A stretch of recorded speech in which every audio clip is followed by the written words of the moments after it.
Estiver disponível para nós. Muito obrigada desde já, Luiz. A Silvia tinha me pedido para harmonizar, ajudar a harmonizar a reunião com a música, né? Apesar de eu não ser músico, não tocar contento, né? Vamos fazer alguma coisa do coração, né? Já que nós vamos falar hoje de bem-aventuranças, então acho que aos pés do monte vem a calhar, né?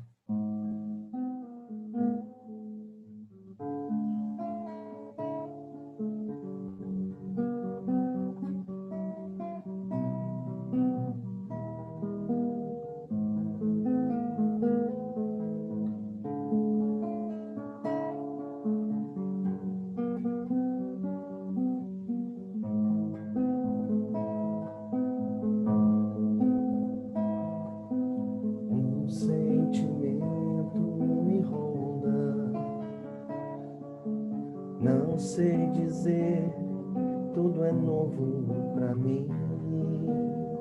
Meu coração se renova. Sinto a esperança invadir o meu ser. Quero ser manso, ser limpo, ser justo e pobre de espírito ser. Tua palavra me sonda, me conta de um reino que espera por mim. Eu te ofereço meu pranto, as dores da alma que quer renascer. Eu ouvi tua voz, teu falar me encantou, que seguir, caminhar,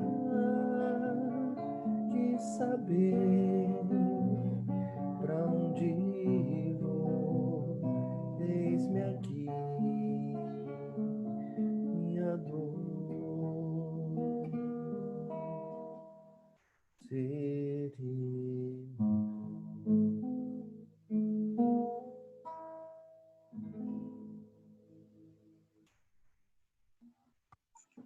Gratidão.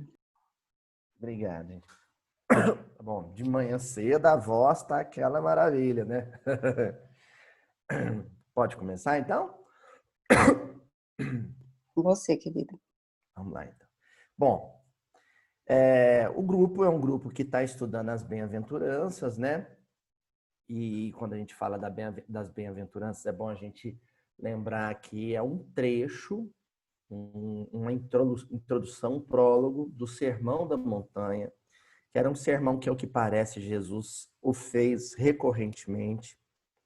Era comum, né, que ele afastasse um pouquinho do centro de Cafarnaum, fosse uma parte mais elevada, uma parte muito especial, porque de lá você tem uma visão completa de todo o lago de Genezaré, né, e vê inclusive as outras aldeias, as aldeias que eram circunvizinhas a Cafarnaum. Não é uma montanha, como a gente conhece aqui em Minas, por exemplo, né? Era um morrinho, é uma ladeira. E as pessoas se assentavam, Jesus se assentava, e ali ele repetia mais ou menos as mesmas palavras sempre. Com um detalhe, também há indícios muito fortes de que na estrutura dessa narrativa ou desse discurso, ela aparecesse com as características da poesia hebraica, né? Que é uma poesia de rima aparente e de rima que não é no final das frases, mas no começo. São rimas quase sempre consonantais, né? Elas são jogos de palavras, aliterações com o que há de mais forte na fonética hebraica, que é a consoante, não a vogal, né? As consoantes são muito fortes. Então, tinha aliterações, brincadeiras do som das palavras, que tornava, é claro, esse discurso muito mais atraente, atraente do ponto de vista estético. Mas isso não vem ao caso para a gente, até porque a gente não fala hebraico e a gente não vai estudar em hebraico, a gente vai estudar em português, recorrendo a alguma coisa do grego, que é como esse discurso aparece no texto bíblico, né? O grego koiné. Para nós importa, portanto, a sua essência espiritual. É isso que importa, é isso que nós vamos estar discutindo.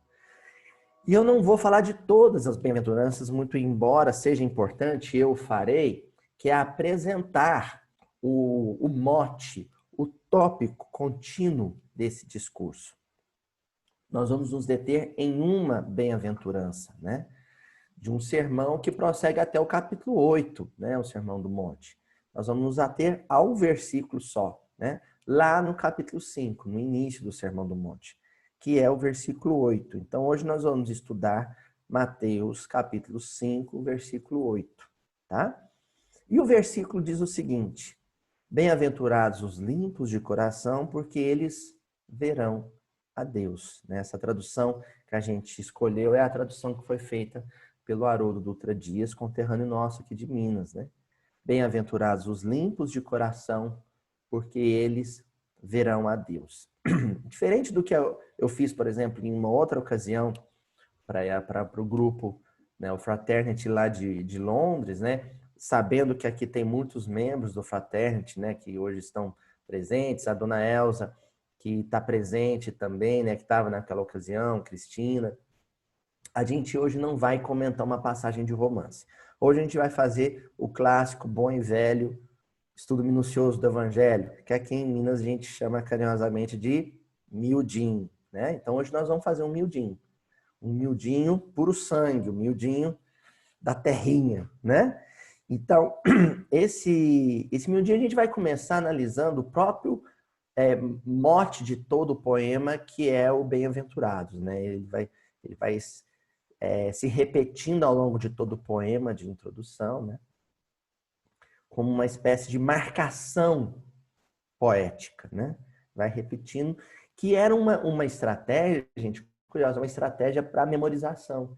Por isso que a gente tem muita segurança de que o que Mateus transmitiu é exatamente o que Jesus falou, bem próximo do que ele disse, porque Jesus repetia esse poema sempre que ele ia fazer esse discurso. Sempre que ele ia fazer, quando ele começava com esse poema, que a gente chama de bem-aventuranças, né? Quando ele começava com esse poema, o pessoal já sabia qual discurso que ele ia fazer, né? Qual era a aula que ele ia transmitir, que era o Sermão do Monte. E essa palavra bem-aventurados, né, ela é uma palavra que nós vamos começar a analisá-la dentro do grego. Então, nós vamos encontrar alguns desses elementos, desses componentes espirituais, na sua utilização do grego, na sua apropriação do grego, como foi transcrito, e vamos recorrer a alguns dos componentes espirituais que a gente consegue perceber através do que teria sido dito em hebraico-aramaico, tá? Então, quer dizer, existe uma essência espiritual por detrás do bem-aventurados e a gente consegue recompô-la, a gente consegue reconstruí-la para poder explorar aqui. De que maneira? Coletando alguns elementos espirituais da palavra que foi utilizada do grego para a escrita e da palavra utilizada do hebraico-aramaico na fala de Jesus, tá bom? Vamos começar pelo grego. Como é que aparece no texto grego? Makarios. A palavra é makarios. Então a gente vai, bem-aventurados, isso, bem-aventurados, aquilo. No texto grego, makarios, makarios, makarios. Vai repetindo makarios, tá? Makarios é feliz. Seria isso. A grosso modo, a tradução é felizes são, né? Ou feliz é aquele. Makarios quer dizer o ser humano feliz. Só que com alguns detalhes, não é uma felicidade convencional. Agora que a gente começa a explorar as aplicações, os usos da palavra Makarios, para poder começar a extrair a essência espiritual. Primeiro, os gregos, a princípio, utilizavam Makarios quando iam se referir a felicidade dos deuses. Quando eles iam falar da felicidade no Olimpo, a felicidade de Afrodite, a felicidade de Zeus, a felicidade de Apolo, aí eles utilizavam Makarios. Quando eles iam falar da felicidade humana, a felicidade dos homens, aí eles usavam outra palavra, que é eudaimonia. Eudaimonia. Eudaimonia é a felicidade humana, dos homens convencionais.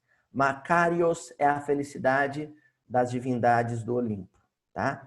Qual a diferença de um e qual a diferença do outro, a princípio? Na felicidade humana, eudaimonia, fatores externos podem afetá-la. Fatores externos podem encerrá-la. Então, eu estou feliz, aí o tempo fica nublado, eu deixo de ficar feliz porque eu estava feliz porque eu ia fazer um passeio na rua e vai cair um temporal, eu não vou mais poder fazer o passeio. Pronto, deixei de estar feliz. Ah, eu estava feliz porque eu ia fazer uma viagem para o litoral e aí precisei usar o dinheiro com uma emergência doméstica e não vou poder mais fazer o passeio no litoral. Pronto, acabou minha felicidade. Ah, eu estava feliz porque eu estava muito saudável e ia poder correr a maratona no final do ano, lá em São Silvestre, em São Paulo. E aí eu machuquei meu pé, não vou poder correr mais. Deixei de estar feliz. Isso é eudaimonia. É uma felicidade que se submete, que é afetada, que é abalada por fatores alheios àquele que está feliz. Tá bom? Mas o Makarios não. Makarios é uma felicidade inabalável. É uma felicidade inalterável. É uma felicidade que o mundo pode estar desabando, pode estar chovendo, ou pode estar fazendo sol, pode estar frio, ou pode estar calor, pode ter problema, crise econômica, ou pode ter prosperidade econômica, pode ter problemas morais na família, ou a família pode estar toda bem. Independente do que é alheio à pessoa, ela está sempre feliz. A felicidade dela é imaculada, ela nunca é atingida por nada, ela é sempre perene, constante, estável, fixa. Makarios. Captaram? Interessante que essa palavra que a princípio era aplicada aos gregos... Bom, eu estou falando essas coisas, gente, mas talvez vocês até já estudaram isso, porque ao que parece vocês já estavam estudando as bem-aventuranças, não é, Silvia? Vocês já viram essas palavras ou não? Não no miudinho. Não no Não. miudinho? Então vamos prosseguindo. Vamos lá. Um dado interessante é que essa palavra ela foi aos poucos se desvinculando dos deuses do Olimpo e sendo aplicadas em outras circunstâncias. Por exemplo, a ilha de Chipre começou, depois de um tempo, a ser chamada pelos gregos de Makarios. Os cidadãos de Chipre eram Makarios. Por quê? Era uma ilha muito próspera, então ela produzia o próprio vinho, ela produzia o próprio azeite, ela produzia a própria farinha de trigo, ela produzia ela tinha o próprio minério, ela extraía o próprio minério, fazia as próprias joias, o próprio tecido. Então era uma ilha muito autossuficiente. Ela praticamente não importava nada. Ao contrário, ela produzia tudo o que precisava em tanta abundância que ela só exportava. Então a balança comercial lá estava sempre favorável. Ela produzia para ela, totalmente autossuficiente, e ainda vendia o excedente. Era uma ilha muito rica, muito próspera.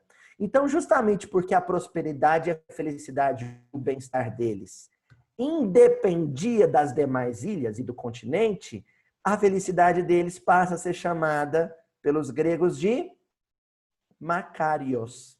Entenderam? Chipre passa a ser Makarios também, reforçando esse aspecto. Era uma felicidade que independia dos demais. O mundo grego podia estar em guerra, Chipre estava bem. O mundo grego podia estar em crise econômica, Chipre estava bem. Os cipriotas estavam sempre muito bem, obrigado, né? Podia ter maremoto no Mediterrâneo, Chipre estava sempre ótimo, tudo muito bem. Entenderam?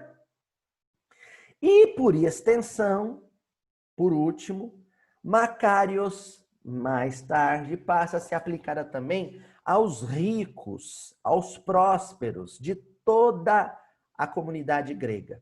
Na Ásia Menor, na Península, nas ilhas. E os gregos começam a perceber que os ricos, as famílias endinheiradas, as famílias prósperas, as famílias, né, que tinham muito conforto, estes, não importava o que acontecesse na Grécia, eles estavam sempre muito felizes. Então, também eram chamados de macários. Então, é uma palavra que o uso, a aplicação dela foi se ampliando. Primeiro só aos deuses do Olimpo, depois à ilha de Chipre, depois a toda a classe alta, a classe A da sociedade grega. Mas a característica dela sempre foi essa. Macários é quando uma felicidade, um bem-estar, um prazer, uma aventura de alguém é inalterada, né? Nada externo a afeta ou a perturba. Eudaimonia, não. Eudaimonia é aquela felicidade vulnerável, aquela felicidade que se o vento mudar, ela pode de repente desaparecer. Tá claro isso? Bom, então nós já temos aí um aspecto importante a considerar.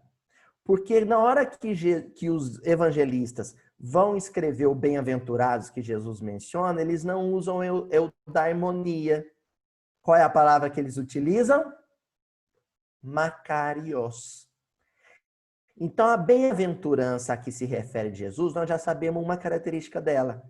É uma felicidade que independe do que vai estar rolando no mundo. Se tem pandemia, se não tem, se tem crise econômica ou se não tem, se pode sair para a rua ou se não pode. O bem-aventurado a que Jesus se refere, ele está sempre feliz. Sempre em bem-aventurança. Tá bom?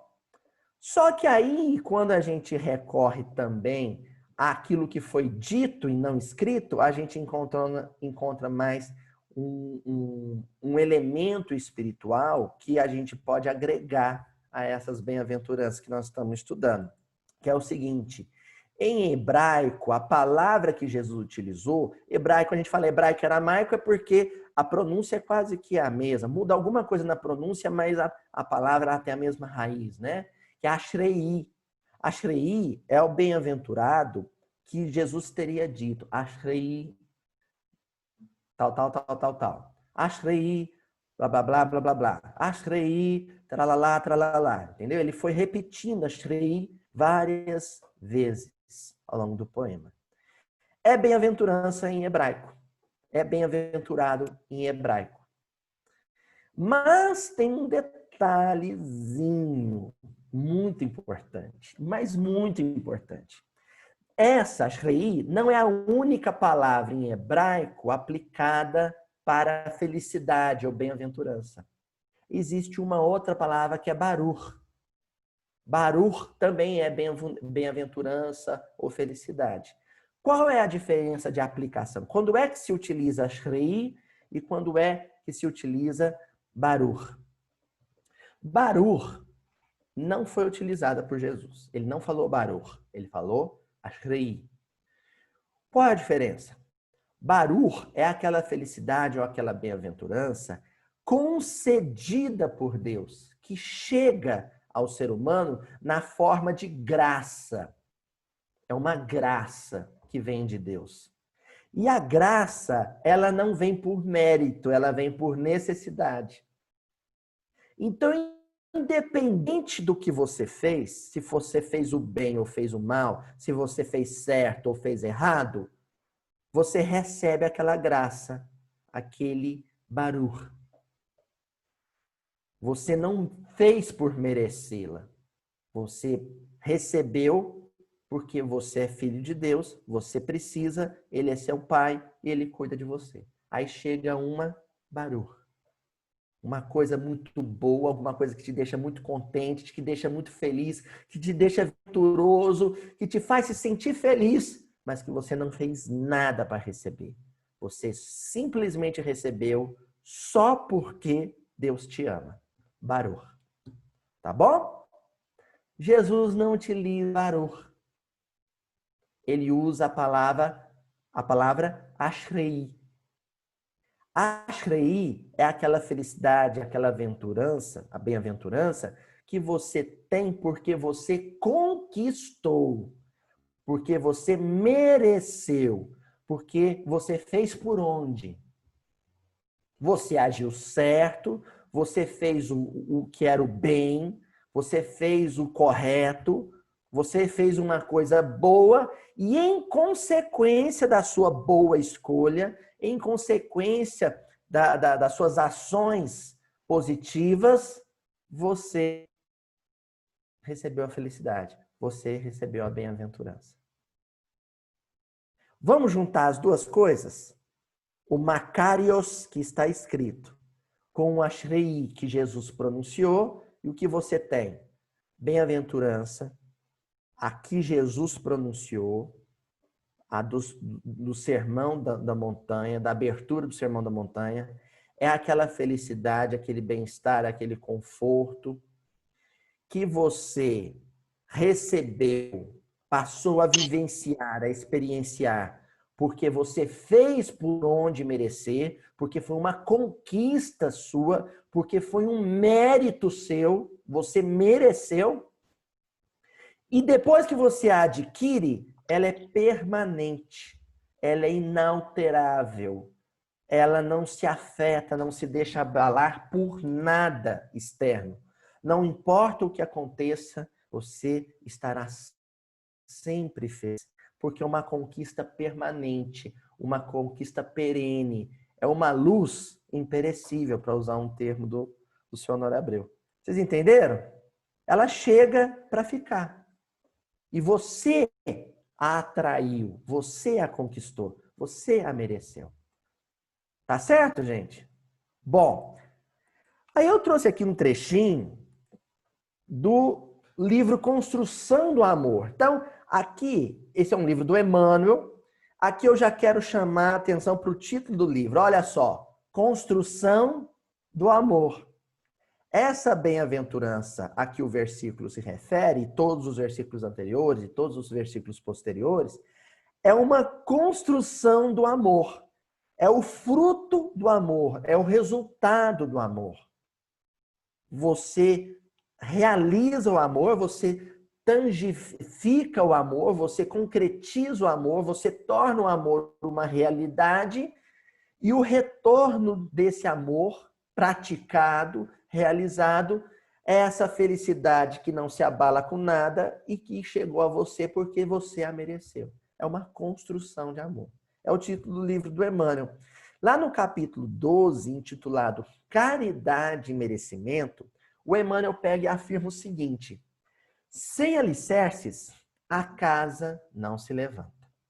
Ó, sem alicerce, a casa não se levanta. Então você resolve fazer uma casinha, a casa dos seus sonhos. Consegui um terreno, comprei um terreno maravilhoso, num lugar ótimo, e lá eu vou construir um sítiozinho, uma sedezinha para eu passar o verão, passar os feriados nessa casinha. Não sei se na Inglaterra tem feriado. Tem? Porque brasileiro adora um feriado, todos sabem disso, né? Aqui é feriado toda hora. E aí você resolve construí-la. Quer dizer, aquela casinha pronta, acabada, toda decorada, sabe? Com cortininha, com janelinha, com portinha, com uma vista para um lago maravilhoso, uma montanha maravilhosa. Aquela casinha é a bem-aventurança. Ela é a felicidade. Só que antes de você erguer essa construção, o que você precisou fazer? Primeiro, um bom alicerce, porque se você não fizer um bom alicerce, o primeiro vendaval, a primeira tempestade, o primeiro terremoto e essa felicidade que você edificou desmorona. Essa casinha começa a trincar, a ter rachadura na parede, começa a cair, né? O telhado começa a cair, ter goteira. Então você tem que garantir um bom alicerce. E o bom alicerce é perfuração de solo, é quebrar pedra, é amassar o concreto. Não é assim? Fazer alicerce de construção, não sei se tem alguém da área de engenharia aí, né? Mas o alicerce é talvez uma das etapas mais pesadas, mais difíceis do trabalho de um construtor ou de um engenheiro ou arquiteto. Então, depois, você só pode desfrutar da aventura de ter uma casinha de frente para o lago se no início você suou, ralou, trabalhou para edificar alguma coisa. Por isso, Emmanuel começa dizendo, sem alicerces, a casa não se levanta. Aí ele avança dizendo, sem esforço, a lavoura não produz. Então, quem não quer um pãozinho quentinho que saiu do forno, sabe aquele que você aperta e faz creque, né? E o miolozinho maciozinho, quando você rasga, sai aquela fumacinha, um cheirinho. Me perdoa quem ainda não tomou café da manhã, desculpa, eu tô judiando, né? Mas você pega aquele pãozinho, você rasga, ele vem aquela fumacinha, aquele cheirinho gostoso de massa assada, né? Ora, antes disso, alguém suou amassando, sovando a massa. Antes disso, alguém suou fazendo moinho triturar a farinha. E antes disso, alguém semeou o trigo, colheu o trigo, cultivou o trigo, colheu o trigo, né? Separou o trigo da palha. Tem trabalho antes disso. Aí adianta-se o Emmanuel. Assim também, no campo da habilitação espiritual do homem para a vida eterna, somente se eleva quem se devota à ascensão. E somente alcança a luz divina, que é a bem-aventurança, quem lhe prepara adequado combustível na candeia da própria alma. Então, qual é a chama que vai permanecer acesa por tempo indefinido? Qual que é a luz que será imperecível, inextinguível? Aquela que tem combustível para queimar indefinidamente. No caso, o nosso combustível, né, o azeite que vai manter essa candeia acesa, é sentimento, é amor, bom sentimento. Quanto mais bom sentimento, mais essa chama vai permanecer iluminando. Quem tem pouco sentimento, ela pode até se acender, mas é aquela felicidade eudaimonia. Daí um pouquinho a chama apaga. Aquela felicidade vai embora. Vem um vento contrário, desfavorável, um sopro externo e aquela chama se apaga. Tá bom? Entendemos bem-aventurança, gente? Tá claro? Isso que a gente falou até esse momento, vocês podem aplicar a qualquer versículo das bem-aventuranças, qualquer um. Agora, esse versículo especificamente começa a tratar de um caso específico, né? Que é essa bem-aventurança, essa felicidade, no caso dos limpos, né? Eu gosto mais da palavra limpos do que puros. Algumas traduções vão trazer bem-aventurados os puros. Aqui nós vamos usar a tradução que o Haroldo fez, bem-aventurados os limpos, né? Que é a palavra grega kataroi, né? Que vem de um radical que é kataros. Cátaros quer dizer limpo. Em que sentido? Então, vamos pensar assim, você faz vamos fazer uma versão refeição bem brasileira, tá? Desculpa de novo aqueles que estão saudade da comidinha brasileira. Então, você faz um arrozinho bem soltinho, sabe? Branquinho. Ele você destampa a panela, vem aquele cheirinho de arroz quentinho, né? Aí você fala assim para fulano, cada colher aqui, ou cada escumadeira, ou cada concha é para um alimento que está aí no fogão, aí na mesa, tá bom?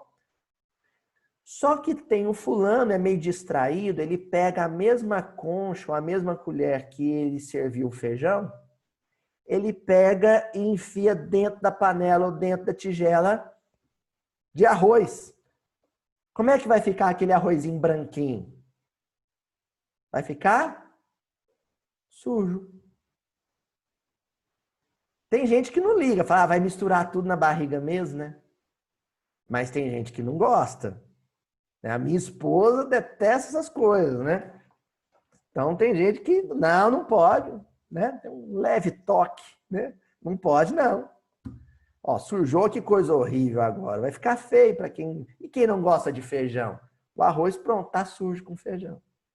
Aquele arroz branco, né, a alvura, ou alvice, né, o neologismo do escritor aqui, né? Aquela brancura do arroz foi maculada, foi tisnada, foi corrompida pela presença de um elemento externo, de alguma coisa que não era próprio do arroz. Por exemplo, o molho vermelho de tomate ou o caldo do feijão. Aquilo não é mais puro. Entenderam? Vamos dar outros exemplos, né? Então, você vai e limpa a garagem da sua casa. Tá limpinho, o piso é branquinho, né? Aí você passou água, sabão, aí você veio, jogou água, tirou o sabão, ficou, você ainda veio, enxugou aquilo e até passou um pano para lustrar o chão. Tá brilhando, dá para pentear o cabelo no chão da sua garagem. Aí seu marido chega com o carro, a caminhonete suja de barro e entra na garagem com as rodas cheias de barro. E a caminhonete ou o carro ainda está com o óleo vazando e aquele óleo, aquela graxa cai naquele chão. Qual a sensação quando você vê o chão que você acabou de limpar? Isso vale também para dentro de casa, né? Porque, desculpa os homens aí que estão acompanhando, né? Isso é uma queixa geral das mulheres. Aquele homem que chega e não limpa o solado do sapato no capacho, no tapete, vai entrando com o sapato sujo. Dentro de casa, a dona de casa acabou de limpar o chão, né? A secretária do lar acabou de limpar o chão, ele pisa com os pezão sujos. O que aconteceu ali? Um processo de maculação. Aquilo que estava limpo, puro, intocado, foi conspurcado, foi tisnado, foi manchado, foi maculado.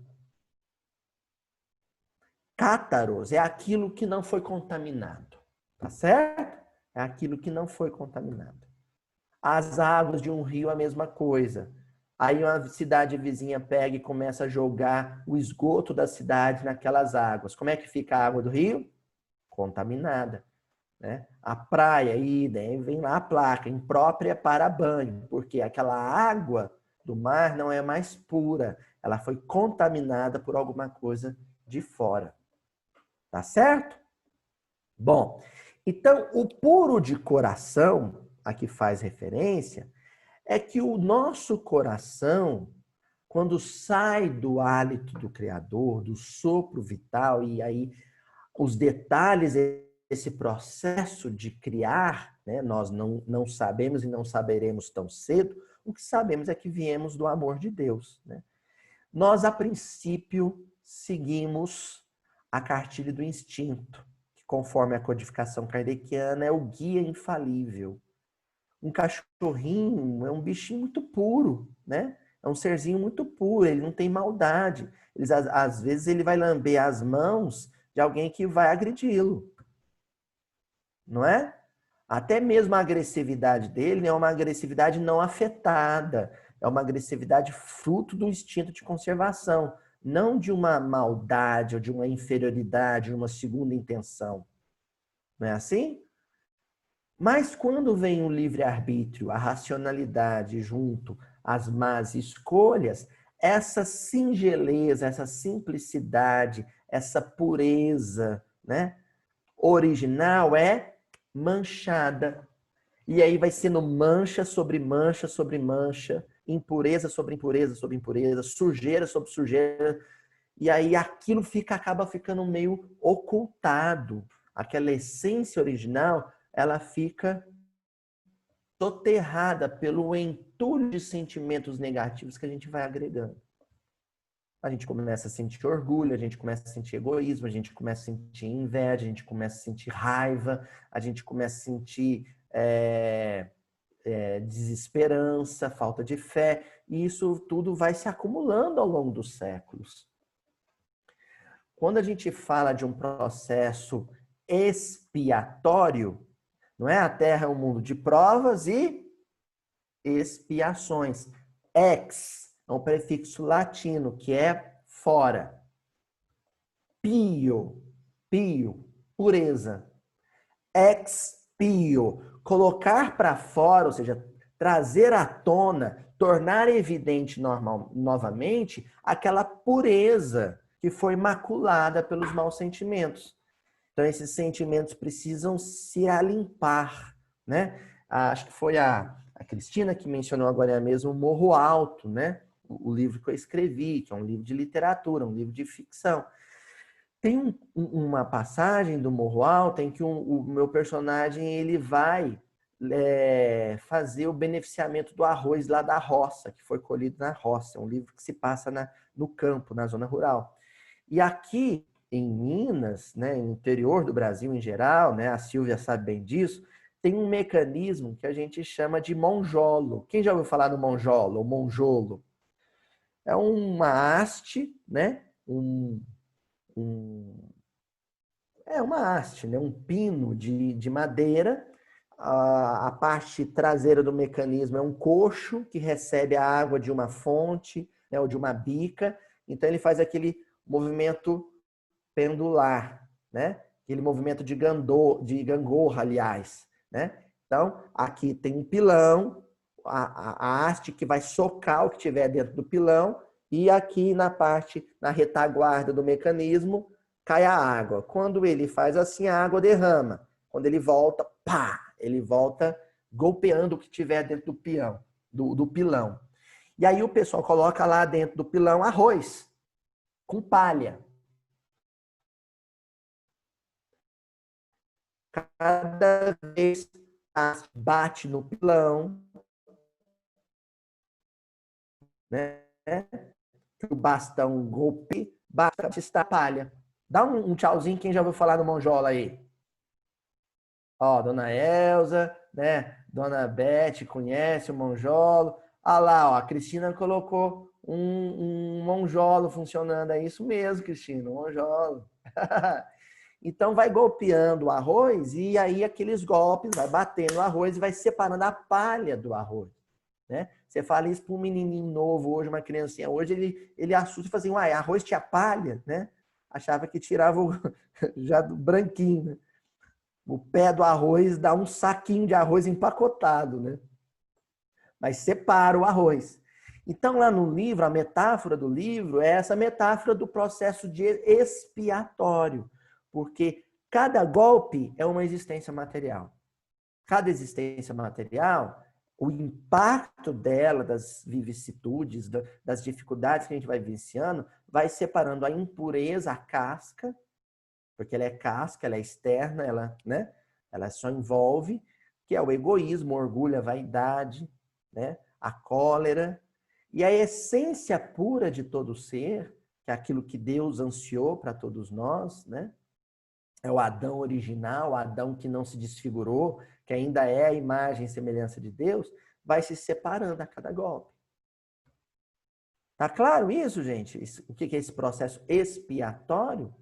Então, quando Jesus fala do bem-aventurado, que é um pio, que é um puro de coração, é porque esse já se expiou, né? Aquela pureza, ela já aflorou, ela já está exposta, ela já é evidente, ela já é sentida por quem convive com essa criatura.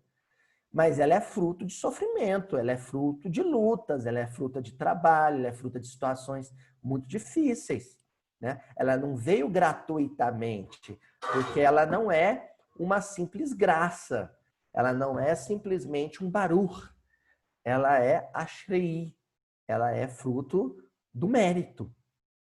Entenderam?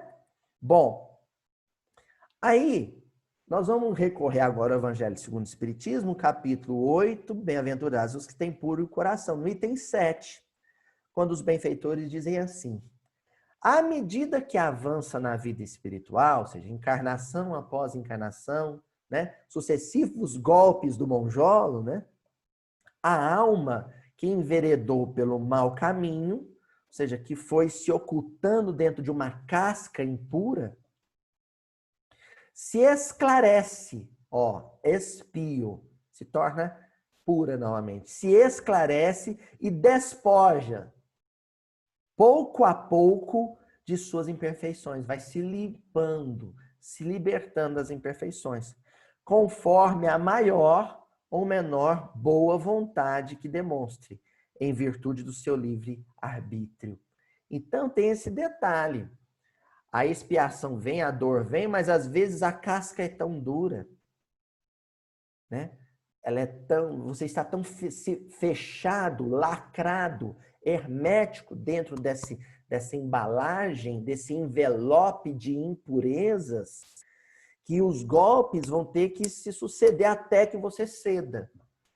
Saulo, Saulo, não recalcitre ante os aguilhões. Às vezes a gente é teimoso, a gente vai perseverar no mal, vai levar a pancada do monjolo, mas a casca vai estar ali. Não é no primeiro golpe que todos os grãos de arroz se conseguem se alimpar. Alguns grãozinhos vão precisar do 10º, do 20º golpe do monjolo para poder se libertar daquela casca, né? E aí vem a complementação dessa mensagem do Evangelho segundo o Espiritismo. Em resumo, naquele que nem sequer concebe a ideia do mal, já há progresso realizado. Naquele a quem essa ideia acode, mas que a repele, há progresso em vias de realizar-se. E naquele, finalmente, que pensa no mal e nesse pensamento se compraz, o mal ainda existe na plenitude da sua força. Num, o trabalho está feito. No outro, está por fazer-se. Deus, que é justo, leva em conta todas essas gradações na responsabilidade dos atos e dos pensamentos do homem.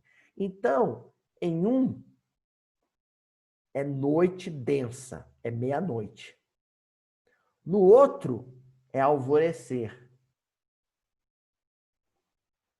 Né? Tá ali na penumbra. E no outro já é meio-dia, é dia claro. Num é só imundície.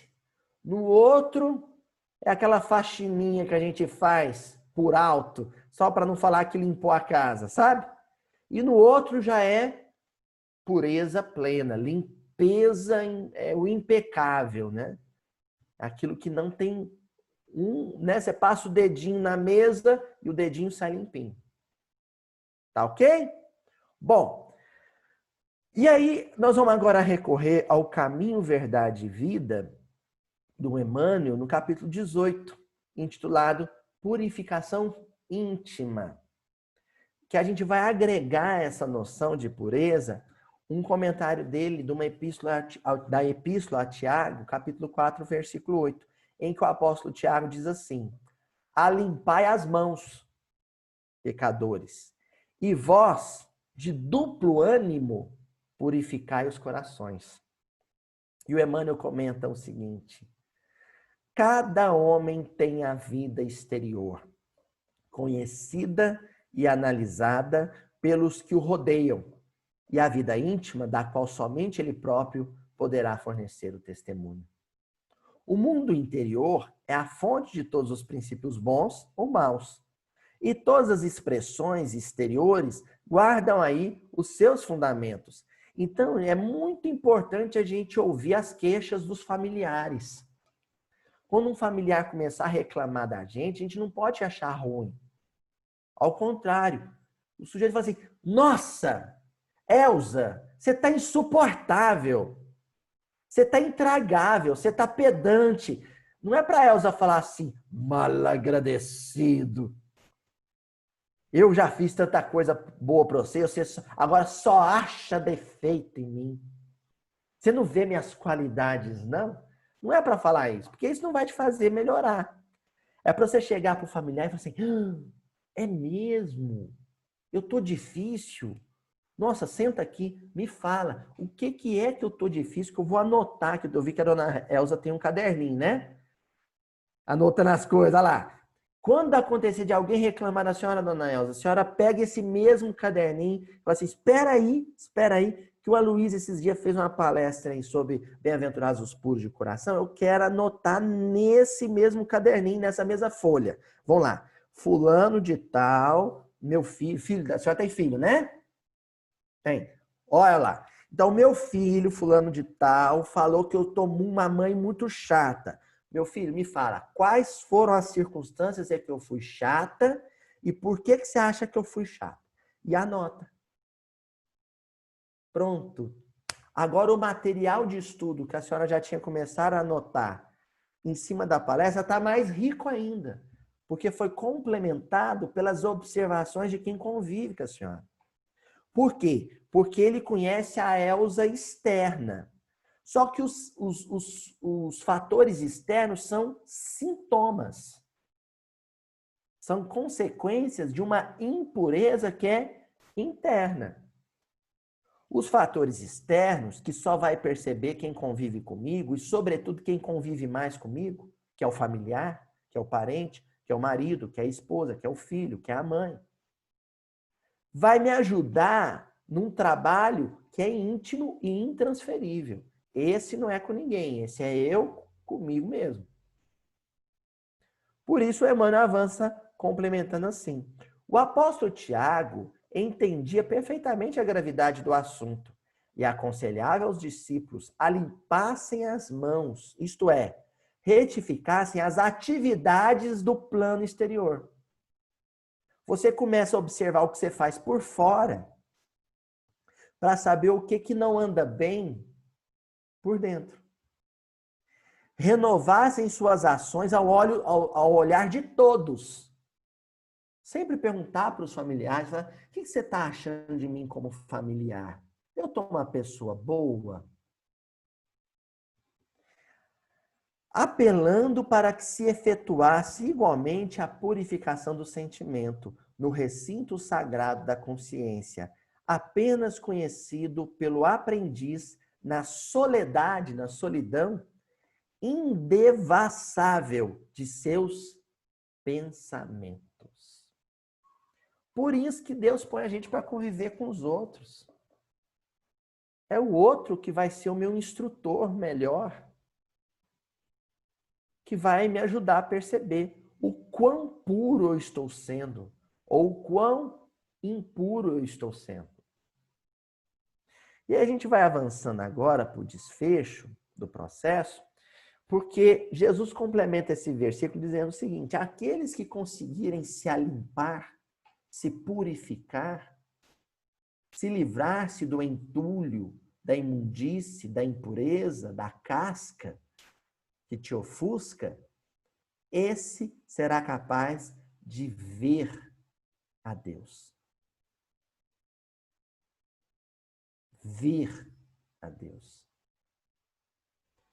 A palavra grega é opsontai,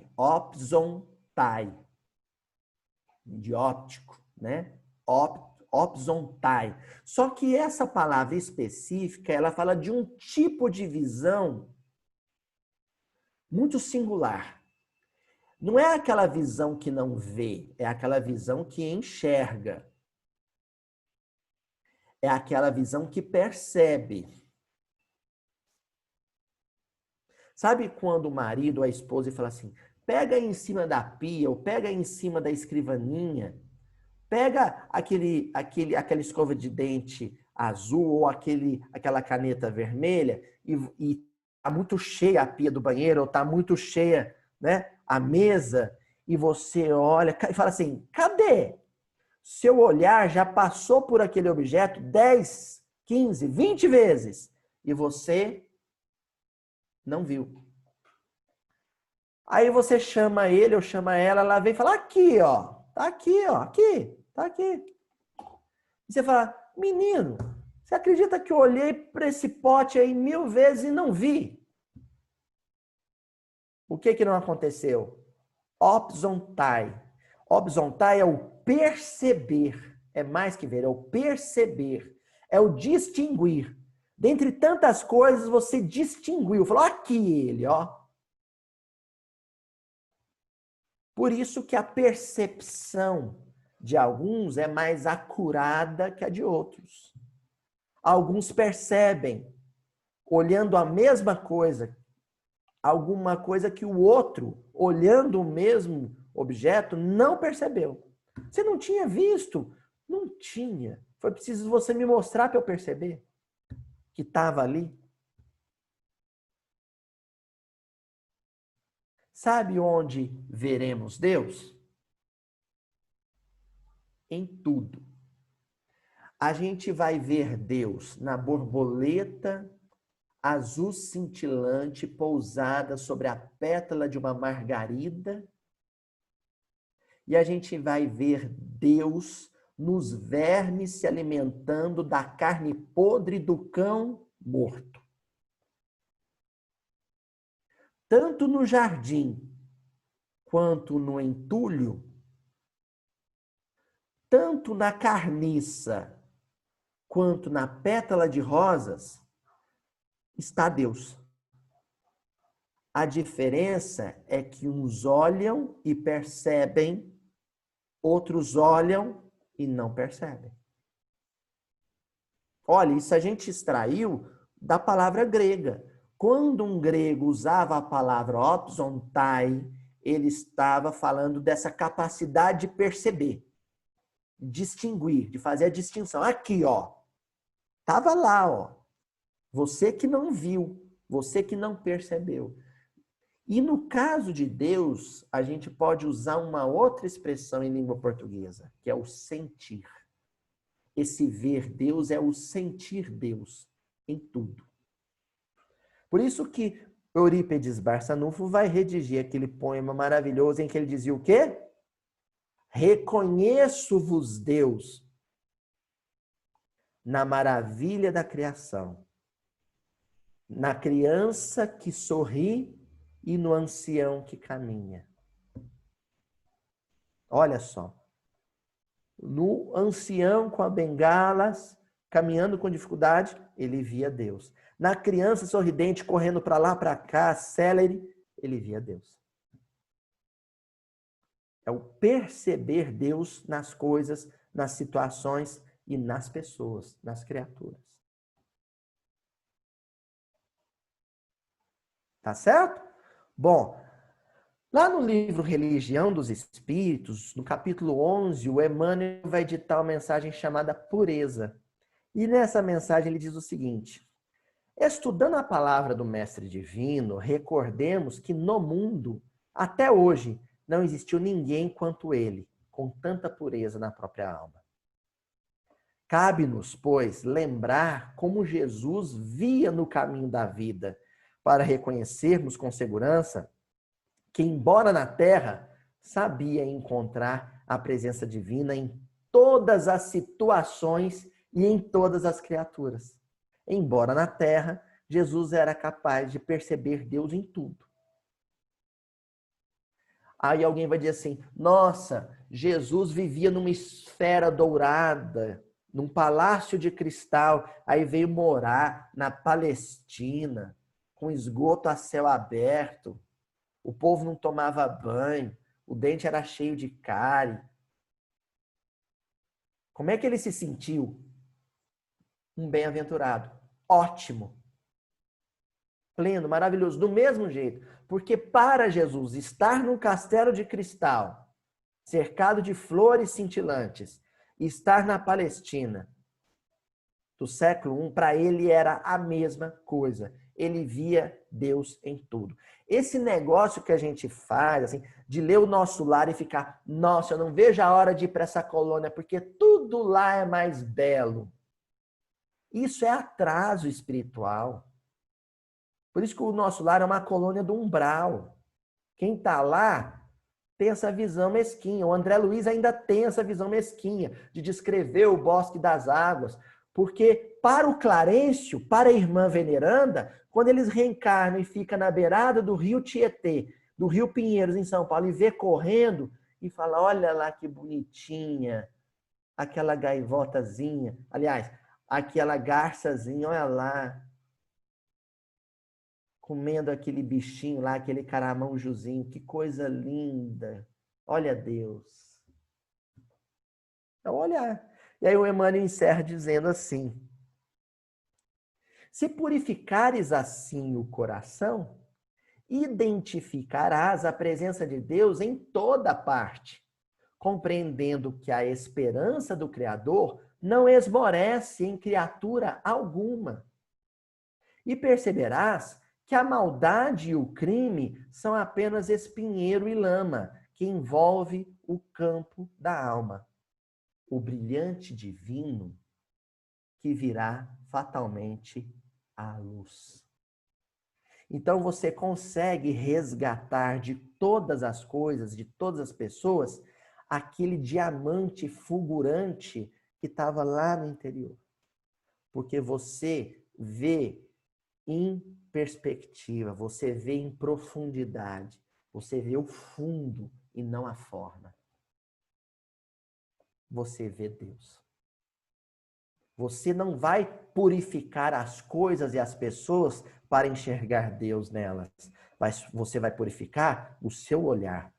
Se os teus olhos forem bons, todo o teu corpo terá luz. Entenderam? Você vai começar a ver Deus também em vocês. Correto, gente? Bom, vou encerrar a minha fala aqui, né? Vamos fazer o seguinte, eu tô meio apertado de serviço aqui, que chegou compra de supermercado, a gente pediu, eles entregaram, e a gente tem, como vocês sabem, que higienizar as coisinhas, então tem muito serviço. Vamos abrir para 2 perguntinhas? Pode ser? 2 perguntinhas e para a gente poder interagir um pouquinho. Eu não quero sair da sala também sem fazer essa interação, tá? Silvia, comanda aí pra gente. Como é que vai ser? Cláudia, que está nesse comando aí, que as 2 primeiras, Ana, por favor, eu Vamos vou deixar. lá. Tem uma pergunta: qual o número da mensagem do caminho, verdade, vida? Verdade. Aqui, ó. Retornando aqui no meu roteirinho. 18. Capítulo 18. Isso mesmo. Capítulo 18, caminho, verdade e vida, purificação íntima. Respondido. Obrigada. Vamos com uma perguntinha muito rapidinho, então vamos fazer 3. Valendo 2 a partir de agora. Ana? Não tem nenhuma mensagem aqui no chat. Alguém gostaria de fazer? Fantini. Não, eu só falar para eu gosto de ver esse jeitinho mineirinho de falar, bocadinho, peitadinho. Fala mais um bocadinho, então. Falar um bocadinho mais, então. Eu queria fazer uma pergunta. Cris. Pode falar, Cris. Oi, querido. Olha, pode ser que não esteja assim diretamente nesse tema, mas é uma dúvida que eu tenho e seria muito bom se você pudesse me esclarecer. A última vez que você disse isso, você fez uma pergunta maravilhosa que estava totalmente dentro do tema. Manda! Então, vamos ver se essa tá. É o seguinte, Allan Kardec colocou no capítulo 6 do Evangelho segundo o Espiritismo, sim, tá lá o Cristo Consolador, não é isso? Uhum. Então, por que o Cristo Consolador está entre os capítulos das bem-aventuranças? Tem alguma razão específica? Qual seria essa razão? Eu gostaria muito de saber. Gente, essa Cris, ela manda as perguntas, ela fala que não vai ter nada a ver, aí pronto, ela manda a pergunta do encontro. Olha só que interessante. Quando fala assim, consolador, né? O consolador prometido e o Cristo em si, consolador, em grego é o parácletos, né? É aquele que caminha com, para, ao lado, né? E kletos, aquele que caminha, né? Então, aquele que se movimenta com, aquele que está ao lado de. Todos nós somos peregrinos. E porque somos peregrinos, né? Aí tem aquela noção da física, do sentido e a direção, né? no caso, o sentido da caminhada, ou seja, do ponto A ao ponto B. No ponto A, nós temos essa pureza que nós mencionamos hoje, mas é uma pureza instintiva, ela não é consciente, ela é inconsciente. É o guia infalível, nós somos puros, na animalidade ainda, nos estados primevos de desenvolvimento, mas porque somos ignorantes, porque desconhecemos. A ideia é chegar ao ponto B, ao final da jornada, que é quando adquirimos, recuperamos, aliás, aquela mesma pureza, só que ela então acrescida de consciência, de lucidez. Então seremos puros, limpos, veremos a Deus, mas conscientemente. Certo? Então tem aí um caminho. Só que esse caminho que a gente vai trilhar, a gente não vai trilhar sozinho. A gente precisa caminhar assistido, amparado, respaldado pela presença de alguém que já completou a caminhada. Já completou a caminhada e, por amor, retorna ao convívio humano para continuar caminhando com aqueles, né? Sabe aqueles instrutores de arborismo, que aí eles já fizeram aquela trajetória, né? Várias vezes, já não sentem medo, mas continuam fazendo para ajudar o turista novato que nunca passou naquela ponte, que nunca caminhou naquela corda. Ele vai lá para transmitir o quê? Segurança. Então, todas as bem-aventuranças que aparecem no Evangelho segundo o Espiritismo, elas são a caminhada completada. Esse capítulo do Cristo Consolador aparece ali inserido para dizer, olha, mas não assusta não, que um dia você será pacificador, você será puro de coração, você será aflito, né? Mas eu estarei convosco. Eu estarei caminhando junto. É uma caminhada complicada? É. É cheia de desafios? É. Conquistar essas bem-aventuranças, né? Esses macários todos, e vai exigir muito esforço? Vai. Mas você não estará sozinho. Eu estarei com vocês. E quando eu não estiver fisicamente, que foi a encarnação do Cristo entre nós, na Palestina, eu estarei em espírito, que é a hora de hoje, né? Que é o momento presente. Ele está em espírito através da doutrina espírita, sobretudo. Tá certo? Respondi? Muito lindo. Beleza. Obrigado, Aloysio. Se tiver mais alguma pergunta, né, que como ele deixou aberto, quem é a Podemos Cris? responder mais uma perguntinha. Uma pergunta. Vai lá, Cris. Vai lá, Cris. Se tiver mais alguém, eu passo a vez, tem? Tem mais alguém? Luiz, se alguém chega para mim, por exemplo, e diz, nossa, você fala muito alto, sua voz é estridente, é de quem está impondo, não gosto. E eu percebo e tento, e digo, tá bom, vou anotar aqui no meu caderninho. E eu começo a falar baixo. Dentro de mim eu quero gritar. Dentro de mim eu ainda tenho a voz autoritária. Mas eu me regulo pelo que eu ouvi, pelo perceber, pela percepção do outro. Isso é uma mudança de fora para dentro. É eu me adequando ao exterior. Será que isso seria uma mudança mesmo? Será que esse é um caminho? Ou será que a gente tem que ir lá para aquele lugar que todo mundo diz que é a mudança que vem do interno para o externo? Porque o monjolo dá a impressão de uma mudança que acontece pelos golpes do externo. E a gente fala muito de mudança que vem lá de dentro mesmo para se manifestar, para aflorar. Eu vou começar propondo uma reflexão. Vou falar, dar uma pausa, né? De suspense aqui, e você vai pensar. Ouvir isso de alguém é fácil? Não causa Nenhuma crítica é fácil de ser ouvida para quem é tão orgulhoso. Né? Dói, não é? Isso é um golpe no monjolo. Vai doer, é uma pancada. O outro falar assim, nossa senhora, sua voz... Né? Chegar para você e falar assim, fulano, eu queria te... Eu já vi isso acontecer no emprego. Eu queria te pedir um negócio lá no serviço. O seu perfume é muito doce. tem um cheiro adocicado e me dá dor de cabeça. Você se incomodaria de não passar mais esse perfume ou mudar de perfume? Eu vim sem perfume? Como é que é ouvir isso? É duro. A crítica é externa, mas a mudança, ela é sempre interna. Porque ou você pode se ofender, se orgulhar daquilo, orgulhar num sentido negativo, falar: que pessoa petulante, quem ela pensa que é para criticar meu perfume? Quem que ela pensa que é para criticar o tom da minha voz? Antipática. Os incomodados que se mudem. Eu fiz uma mudança? Não.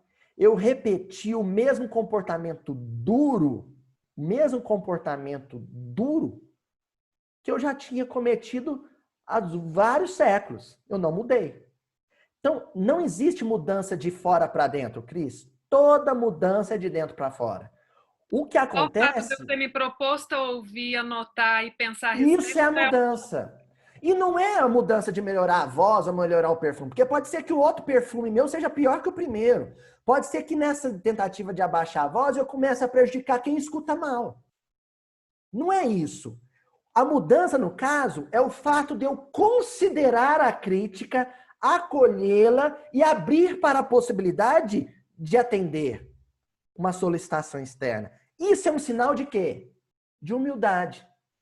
No caso, o defeito que está sendo mudado não é a voz, não é o perfume, é o orgulho. Tem uma história ótima para vocês entenderem isso, que é dura, hein? O senhor Arnaldo Rocha, foi esposo da Meimei, todo final de semana ele deixava Belo Horizonte, ia para Pedro Leopoldo, hospedar com o Chico e passar o final de semana com o Chico. Isso aí, nós estamos falando década de 50, aliás, final de década de 40, década de 50. E seu Arnaldo começou a perceber que o Chico estava com um chulé. Você já tinha imaginado uma coisa dessa? O Chico Xavier com um chulézinho? Aí o senhor Arnaldo começou a reparar que o Chico usava sapato de couro. Na época todo mundo usava sapato de couro. Ele tinha só um par de sapato. Então ele nunca podia nem limpar o sapato, porque senão ele ficava descalço. Ele tinha uns par de sapato. E usava o par de sapato sem meia. Ele olhava, falou: nossa, é isso. Os dois dormiam no mesmo quartinho. O quartinho do Chico, na casa, com as irmãs, os sobrinhos, né? O senhor Arnaldo ia dormir lá. E começou, quando o Chico tirava o sapatinho, ele sentia o chulezinho. Aí um dia, o Chico era tão doce, que tinha uma marca de açúcar na época que se chamava Gostosura. E o senhor Arnaldo chamava o Chico de Gostosura. Aí o senhor Arnaldo criou coragem, virou para o Chico e falou assim: ô Gostosura, deixa eu te falar uma coisa. Você fica usando esse sapato seu aí, o mesmo sapato, sem meia. Você dá um chulé desgraçado. Se eu trouxer um par de meia, você usa? Aí o Chico falou assim: ô Naldinho, ai, eu ia gostar tanto. Eu nunca usei meia na minha vida, eu nunca tive um par de meias. Aí, no final de semana seguinte, o senhor Arnaldo Rocha trouxe o par de meia. Diz que o Chico pegou a meia, encheu o olho de lágrimas e falou: que beleza, Naldinho, minhas primeiras meias. O Chico já tinha uns 40 anos de idade. Ou mais que isso. E pôs a meia no pé e ficou feliz da vida. Certamente um de nós ia fazer o quê? Você vem na minha casa, hospeda no meu quarto. É só não vir, não quer sentir meu chulé, não vem, indecente. O Aloysio Elias ia fazer isso. Entendeu? Então, a mudança, no caso, não foi usar o sapato ou usar a meia, não é isso. É o fato de você acolher a crítica, mesmo quando ela for injusta, mesmo quando ela for infundada, mas sempre acolhê-la com respeito, com consideração, com humildade. Isso é pureza, porque você enxergou na crítica uma oportunidade de consolidar em você a virtude da humildade. Você viu Deus naquela crítica. Respondi? Não, obrigada. Olha, não é uma pergunta, mas é só um pequenininho acréscimo. Eu Pode daria falar. tudo para sentir esse chulezinho do Chico, viu? Ou, ou sim, né? Dizem que, acho que o senhor Arnaldo ele não reclamou do chulé, ele só observou, porque certamente muita gente sentia cheiro de rosas perto do Chico, né? É que o senhor Arnaldo era meio duro na queda nessa época, senão ele teria sentido mais a rosa psíquica que exalava do coração do Chico do que o chulezinho dele, né? Aloísio, meu querido, a gente Ô, queria. Silvio. Eu sei que você tem seu tempo, então nós agradecemos o seu tempo que já ultrapassou, agradecendo a sua família por, né, nos possibilitar também. Eu sei que você tem criança pequena. Queremos agradecer a todos que estiveram conosco e lembrar que vai estar gravado.